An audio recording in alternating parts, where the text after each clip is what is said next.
president and the events of the day. On January 6th, President Trump directed his followers to go to the Capitol and fight for their country with the aim of preventing Congress from certifying the electoral vote. So again, Joe, this was a unanimous decision. Donald Trump has to hand over the documents, says this court. He can appeal that up, and he probably will. But if you read all 68 pages, it is a line-by-line rebuke of the president and basically guts any argument he's been making about what happened that day. It really is. You know, as an attorney through the years, people have always come up and asked me advice about cases, and they think they're going to go into court, and a judge is going to go, "You are right. Your opponent is evil." And I say, it doesn't work that way. It's just never that clear cut. You just don't get that in courts, and that's why, you know, I always remember what, you know, mentors told me, that a really bad settlement is better than a great verdict, because it's usually not just black and white. That said, John Heilman, this 3-judge opinion by the D.C. Circuit was about as black and white. I mean, everything I've ever said about you just don't get slam dunks through the legal system is just wrong. I mean, the words are so stark. Lives were lost. Blood was shed. Later on, there is direct linkage between the president and the events of that day. A unanimous 3-judge opinion in the D.C. Circuit. That is very, very compelling as the lawyers try to figure out what to do next. Yeah, very, I mean, compelling, and in some ways, thank God, it just rhymes with common sense, right? I mean, you know, you don't have to be a lawyer to think that the claims of the president to executive privilege, now that he's no longer president, are absurd. And the notion in this case in particular, as the court points out, the judges in the court point out that these are, I mean, the relevance is obvious, and the claim of privilege is ridiculous. Again, as a common sense human, without a law degree myself, thank God, I think I have enough common sense to see that, and it's great when you see the court in such emphatic terms come to that same conclusion. And I'll say, this is the ball game, Joe. I heard you say in the first hour, like, what do people think Steve Bannon's going to say? Steve Bannon's not going to be a compelling fact witness if they get him in there. And a lot of these people, if they get dragged in, are not going to, or they're going to claim the fifth, or they're going to lie, or they're going to prevaricate, or they're going to shuffle their feet. This is a paper case that this committee is building. And the stronger, the better and more paper they have, the better and stronger case they're going to build. And this is removing one of our, a big important step toward removing one of the roadblocks to some of the most important paper that we could ever see.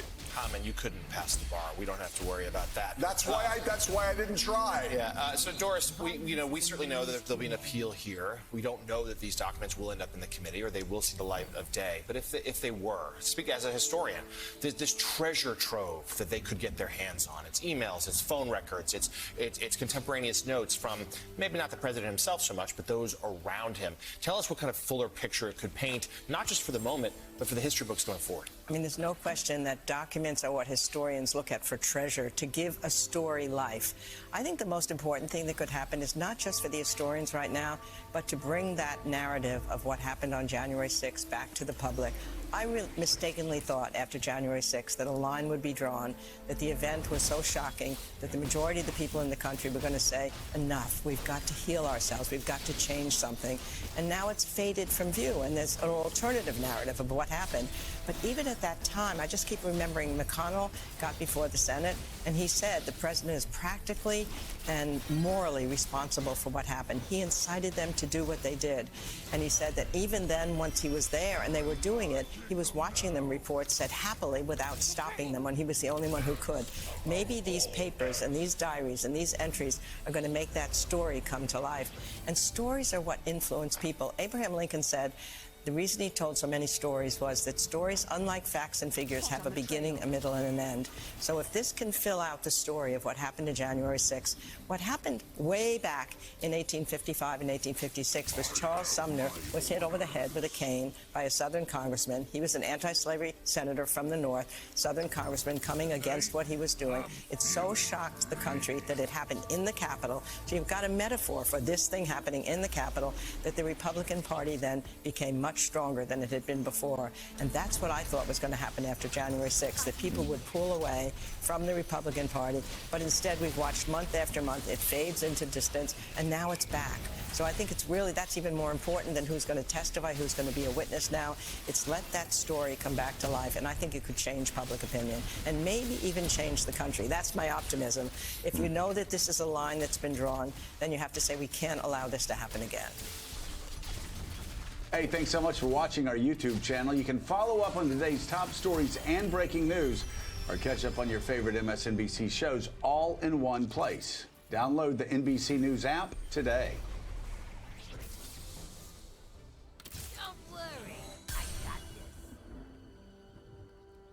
I'm looking forward this weekend to your interview with Hillary Clinton.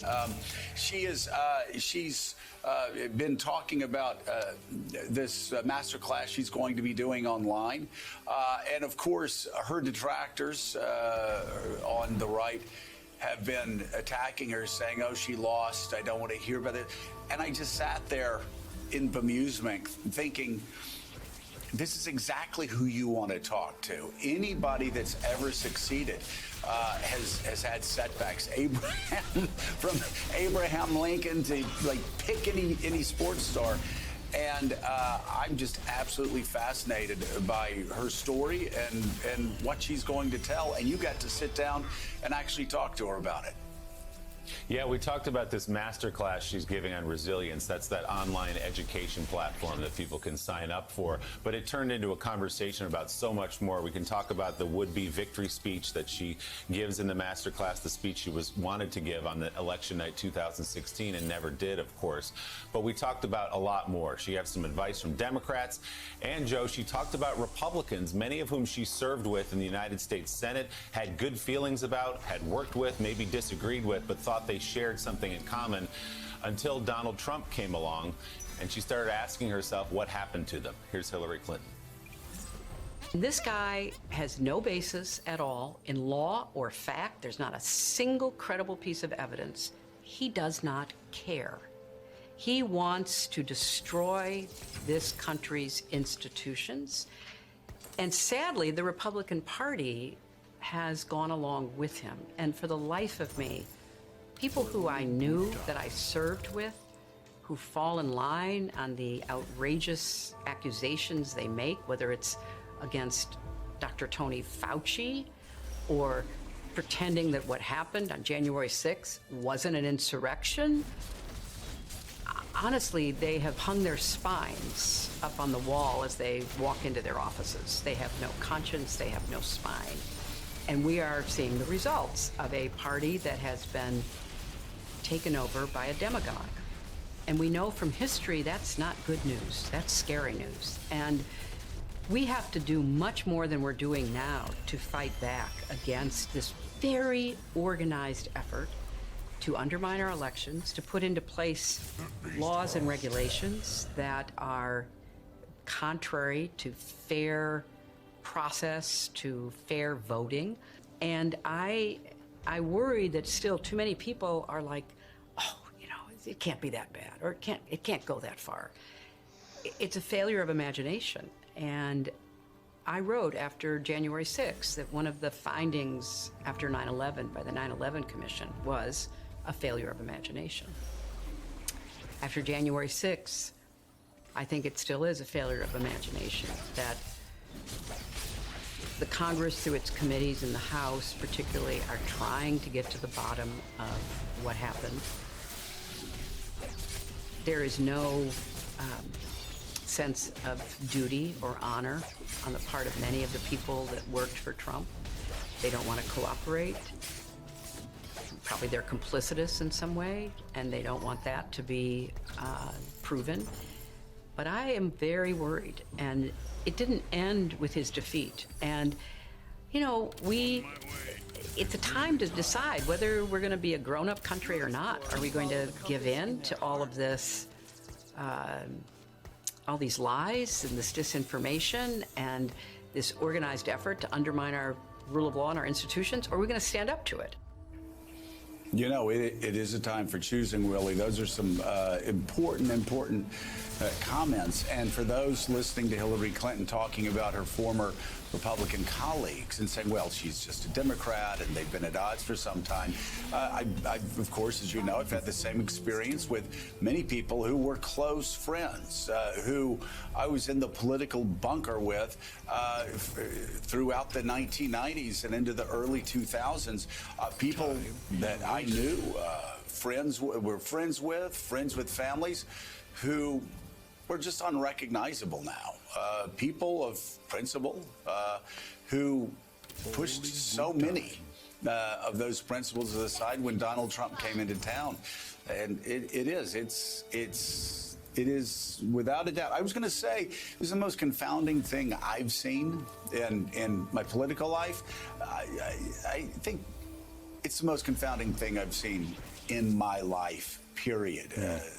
Personally, professionally, or politically, I've seen nothing like it. And it's also important to note Hillary Clinton, Willie, had great respect among the Republican colleagues she worked with in the United States Senate. Yes. Trent Lott bent over backwards talking about what a hard worker she was. So her talking about her former Republican colleagues, she's talking about people who were friends and colleagues that she doesn't recognize anymore. Yeah, I think there was genuine shock from her and from a lot of people and from you with your friends that there were all these lines that were crossed and you thought people would say, okay, that's enough for me. You can go all the way back to the campaign when Donald Trump criticized John McCain. Would that be too much for some Republicans? What about the Muslim ban? And then going all the way to January 6th and talking about the 2020 election.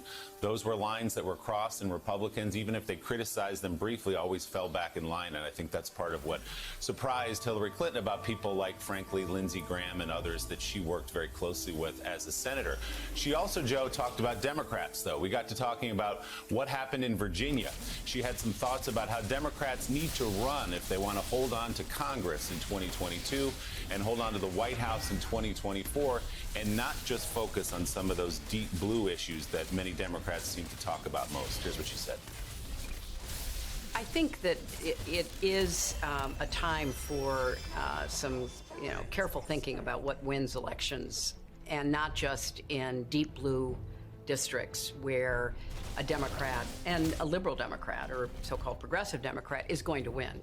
First of all, we don't know what the state of the map is going to be after all of the redistricting. It appears as though the Republicans in a number of states are doing their best to eliminate as many seats that Democrats can be competitive in.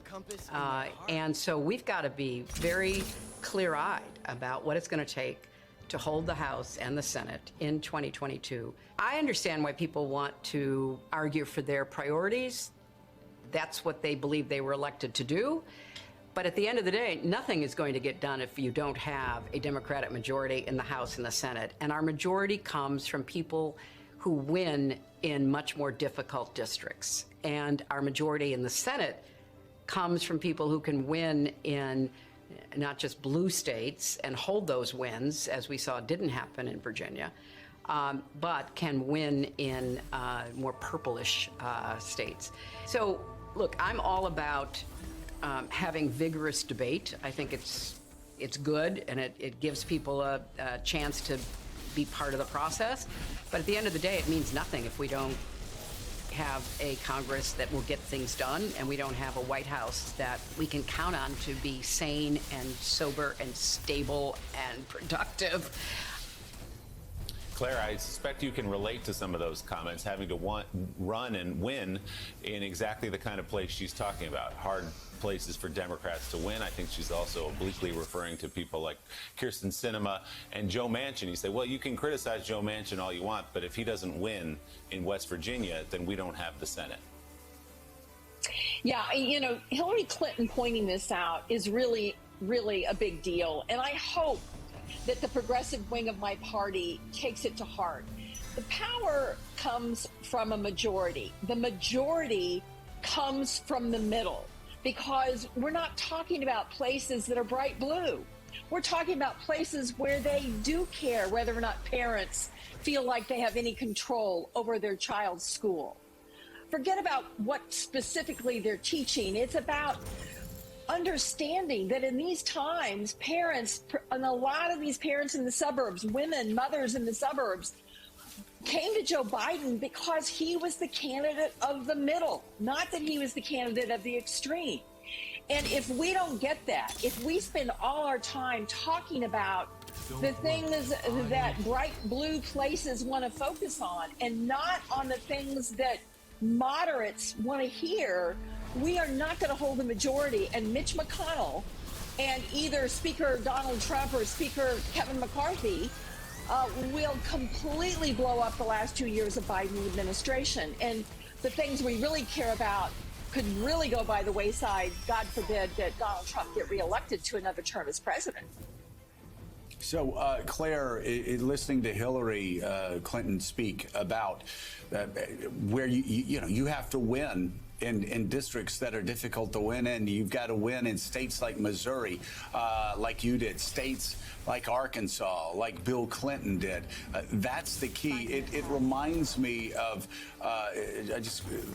an old David Shore tweet from a couple of months ago. Of course, David was one of the smart guys running Barack Obama's data operation, and he cited a Nate Cohn thread that was so important, and he said that everything Democrats thought about the 2008 election were wrong. Barack Obama's strength did not come from, well, I'll just read it here. Obama's decisive strength was among white, working-class Northerners. As a result, major strategic choices flowed from this erroneous interpretation of the American electorate. Obama pushed gun control and especially immigration, rewarding the group for seemingly deciding the election in his favor. Big swaths of the GOP establishment embraced it, too. In doing so, a lot of the conditions for Trump's victory fell into place. Democrats, meanwhile, leaned into a strategy that basically omitted the white working class entirely. A huge white education gap has emerged in Obama's ratings by a fall of 13 or maybe 14 points. Hey, thanks so much for watching our YouTube channel. You can follow up on today's top stories and breaking news, or catch up on your favorite MSNBC shows all in one place. Download the NBC News app today. Flush 'em out. Some breaking news just into us here. London's High Court ruled moments ago that WikiLeaks founder Julian Assange can be extradited to the United States to face espionage charges. The decision overturns a ruling earlier this year that Assange could not be extradited due to his mental health. Assange faces 18 counts here in the U.S. after WikiLeaks released in 2010 troves of confidential United States military records and diplomatic cables. Joining us now from London, NBC News senior international correspondent Keir Simmons. Keir, good morning. It's good to see you. So what does this mean for Julian Assange now? Hey, Willie. Well, Julian Assange's legal team is saying that they will appeal this appeal in the British High Court. I think it does mean, though, that it is much more likely that he will appear in a court there in the US, possibly as soon as next year. You know, Willie, there is so much history to the Julian Assange story now. You have the 250,000 diplomatic cables that were leaked by Julian Assange's WikiLeaks. You have that engagement with the Russian military intelligence, the GRU, to leak those lurid conspiracy theories about the Democratic Party, about Hillary Clinton. You have those rape allegations in Sweden that were subsequently dropped. You have that period of time where he was holed up in the Ecuadorian embassy here in London. What is crucial about this extradition bid by the US is that the US is trying to see Julian Assange in court over charges of hacking, not leaking. So the charge is effectively that he worked with Chelsea Manning to try to hack Pentagon computers. Now, what this appeal battle is about whether US authorities can reassure British authorities that Julian Assange will be treated well enough in a US prison. whether they can rely on those assurances. Now, of course, Julian Assange's team and his fiancée, Stella Morris, say you can't. She's just put out a statement speaking outside the court. She says that this decision is dangerous and misguided, a grave miscarriage of justice. She goes on to say, how can it be fair? How can it be right? How can it be possible to extradite Julian to the very country which plotted to kill him? Now, that's referring to claims that they have made that the CIA, during President Trump's time, looked at the possibility of trying to kill Julian Assange. Look, as I say, this now makes it much more likely that Julian Assange will appear there in the US. I think you can't talk about this case without highlighting two things. One is that those diplomatic cables really shed a light on the Iraq and Afghanistan war. You remember, for example, those chilling images of Apache helicopter killing civilians in Iraq, including two Reuters journalists. You have to talk about that, and you also have to talk about Julian Assange's apparent vendetta against Hillary Clinton, which led him to engage with the Russians over those leaks. He is a very complex character. Again, though, this case is not about all that. It's about a very simple question of whether he can be treated fairly in a U.S. prison. All right. NBC's Keir Simmons, thank you so much. Greatly appreciated as always.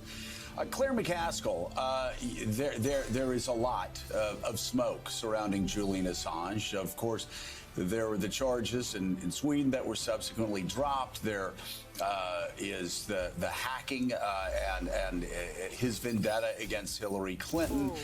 There's information that was released that showed military malfeasance by the United States. But, you know, it's so interesting that it used to be the far left who opposed George W. Bush's wars in Afghanistan and Iraq who made this guy a hero under the guise of the First Amendment. And then when he started leaking information against Hillary Clinton, it became the Trump right that suddenly held Julian Assange.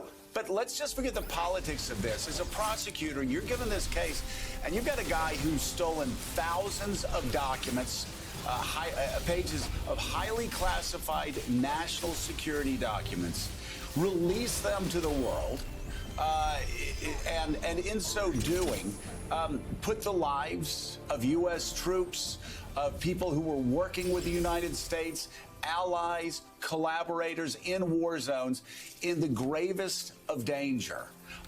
Under any scenario, you take politics out of it, and this is an open and shut case. This is not the Pentagon Papers. This wasn't Times editors rifling through documents, figuring out what could be released and what couldn't be released and explaining it. This was a guy that got stolen documents and gave it to the world. This is a pretty simple case. It's very straightforward. And the beauty of a trial, Joe, is that you narrow all of the extraneous stuff to the charges that are there against the defendant. And the charges in this case are that he was trying to hack into our military information that protects not just our country, but all the men and women in uniform around the world. This is really serious stuff. Forget about the politics. The fact that both the right and the left don't like Julian Assange or love Julian Assange, and depending on the circumstances that's being talked about, that should tell you all you need to know. This is really a guy who just violated the law. And, you know, I kind of laugh. If their fight against extradition is that they're worried about his safety in prison, they really don't have perspective on this. There are lots and lots of people who go to federal prison who have done really worse things than Julian Assange, and they are protected in prison. I don't think he needs to worry about whether or not he'll be safe in prison. This is really just a smokescreen to try to keep him from ever being accountable for the rule of law. You know, we started talking about Trump being accountable. This is a really important piece for the American rule of law to get him back to the United States and face these charges. He could be in an American courtroom soon. Hey, thanks so much for watching our YouTube channel. You can follow up on today's top stories and breaking news, or catch up on your favorite MSNBC shows all in one place. Download the NBC News app today.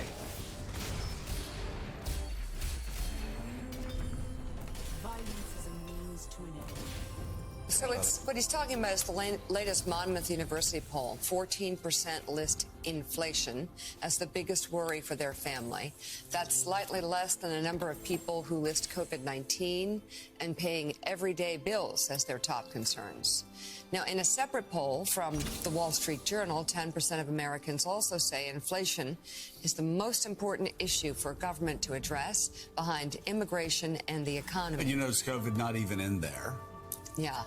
In a new CNBC poll, inflation leaps ahead of the coronavirus as the top area of concern in the country after the two issues were tied in a previous poll. So we're seeing an obvious... Right. And so, Adrian, I understand that BBB polls well, and I understand this fight's been going on, and I understand, like, Luke, they've got, like, they're focused, the beams are focused on the Death Star and getting this done. But they keep fighting about something that right now, while it's popular, Americans aren't thinking about. They're thinking about everyday bills. They're thinking about inflation. They're thinking about the sort of things that helped Glenn Youngkin get elected when he was talking about tax cuts for grocery bills. These polls, and I got to tell you, the internal polls I saw yesterday are such huge warning signs. Why these people keep debating about a BBB bill, Americans have gone way past that. And they're talking about the economy, specifically their home economy. Yeah, those kitchen table issues, Joe, that we've talked about many times at this table that are really affecting families across America. But this is where we have a disconnect on communications, because what the Build Back Better plan does is that it addresses some of these rising costs that families are dealing with. The rising cost of childcare, the rising cost of health care, energy costs. It addresses that, and Democrats, we've got to do a better job of sort of connecting those dots and making it clear that if we pass Build Back Better, it's going to deal with some of those inflationary costs. It may take a little bit of time, and some of these costs, I mean, I'm not an economist, but many economists believe that a lot of these high costs right now are temporary while the COVID virus, while we, continue to deal with a pandemic. But we've got to do a better job of communicating this. If we pass this bill and put so much of our muscle into getting this monumental piece of legislation passed, and we don't actually communicate it effectively to the American people, that is where the problem is. And I think that the White House is doing a better job. Members of Congress are doing a better job. We're selling this. They're going home. They're selling infrastructure. They're going to go home, hopefully after we pass Build Back Better after Christmas, after the holidays, and sell this even more. But we've got to do a better job of sort of saying, connecting those dots and explaining to people, this is why this bill is so important, and this is how it's going to affect your everyday life. Just real quick, I really appreciate that. It takes me back to 2010 when we started the discussions around how do we triangulate around this national discussion on Obamacare. Well, but there were other issues out there as well. And the problem that I see coming from the Democrats is they're doing everything in order. So, okay, first we got Build Back Better, then we've got the infrastructure, and the country's like, dude, this is the thing that's bothering me right now. If you address this, you can walk and chew gum at the same time. You can get the country in a position to say, okay, we've got this thing going on with COVID. We're going to handle this. So, we'll keep you apprised of what you need to do there. Meanwhile, we need to focus, to your point about inflation and the things that are hitting the kitchen table. Let me tell you what we're going to start to do to address those things. So elevate that conversation. You can't wait until you pass the bill in December to have a conversation. By the way, they're not going to pass the bill in December. If you believe Joe Manchin, he's basically said it's not going to pass this year. So what, are you going to go into the new year, Democrats, like fighting and debating and wrangling over this bill? No. Supply chain, inflation, just obsessed. As I have argued in my column, and will probably argue again, talk about inflation. First, talk about it. Acknowledge it. Let people understand that you hear what they're saying. You understand that, yes, prices are up. And then be seen to do something about it, to try to do something about it. People understand that if you can't snap your fingers and all of a sudden prices go down. But, it was a step to release oil from the petroleum reserve, for example, which does not have an immediate economic impact. It actually, but gas prices have come down a little bit. somehow. Yeah. Was that due to Biden's announcement? Not really, but there is a connection there because perception. you have to talk about what is really on people's minds. And we do what they're have really to acknowledge concerned it. about. You're exactly right, Eugene. We do have to acknowledge it, and we have to show that we have empathy with what American families are dealing with. And they know this in the White House. I had a conversation with a White House official who was saying the single most important thing for Democrats heading into the midterms and then into 2024 would be for them to all be talking about bringing prices down. And the problem with the Build Back Better bill is not just they're caught up in Democratic wrangling, which the country is not interested in at all. But every time they're talking about Congress is so unpopular that they're not talking about the things that people care about. So it's a kind of double whammy for the White House. They have to get it passed so that they can stop talking about it, and so that they can then actually start talking about the things that people care about. Willie, they're just not going to get it passed this year if you believe Joe Manchin. And so you're going to have to move on to something else. And Manchin, who people have been saying is destroying the Democratic Party, I don't know. Some people may actually say that more Americans would agree with him that when you have all these inflationary pressures after putting $7 or $8 trillion in the economy, maybe while inflation's at 6%, you don't put another $1.75 trillion in the economy. That's not me, your humble former Republican. What am I? Host. I think most Americans would agree, and most Americans will be concerned if they pump another $1.75 trillion into the economy next month. Yeah, I think a lot of Americans also say we got the COVID relief bill at nearly $2 trillion. You got the infrastructure bill at nearly $2 trillion. What is the impact of all that money on the prices I see at the gas pump, at the grocery store? And there has been, let's be honest, from some quarters among progressives and Democrats, some sneering about inflation, like, oh, come on, it's not that bad. Well, that's not what people out in the country are seeing in front of them every single day when they go to buy things. Obviously, inflation will be a big issue in the midterm elections, but so too will the vote and how it's counted.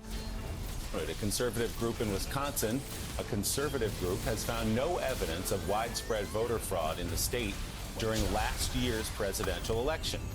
It was a 10-month-long investigation by the Wisconsin Institute for Law and Liberty. It included there was nothing suspicious about the voter turnout or the timing of the vote tally. The report concluded, quote, there was no evidence of widespread voter fraud. In all likelihood, more eligible voters cast ballots for Joe Biden than Donald Trump.